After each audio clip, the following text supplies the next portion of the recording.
এক মুহাদ্দিস মারা গেছে, সাথীরা স্বপ্নে দেখছে, কয় কি অবস্থা, তোমার ব্যবহার কি হলো? কয় সাদা দাড়ি দেখায় পার হয়ে গেছি। সাথীরা জিজ্ঞাসা করছে সাদা দাড়ি? যখন আল্লাহর কাছে পড়ছি তো আল্লাহ রাগ হয়ে জিজ্ঞাসা করছে, ওই বুড়া খাটাস কি নিয়ে আইসস?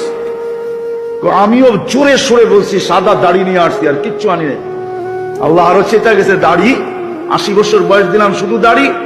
আমি জোর দিয়া বলছি, কেন আপনি বলেন নাই জিবরিল আলাইহিস সালামকে? জিবরিল আলাইহিস সালাম বলে নাই আমাদের নবীজিকে? আমাদের নবীজি বলে নাই সাহাবায়ে কেরামকে?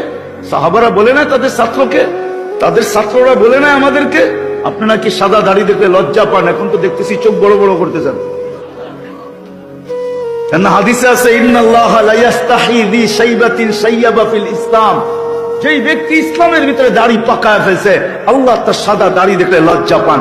আল্লাহ বলতেছে সবাই সত্য বলছে, হাসি দিয়া বলতেছে সবাই সত্য বলছে, আমিও সত্য বলছি, যা মাফ করে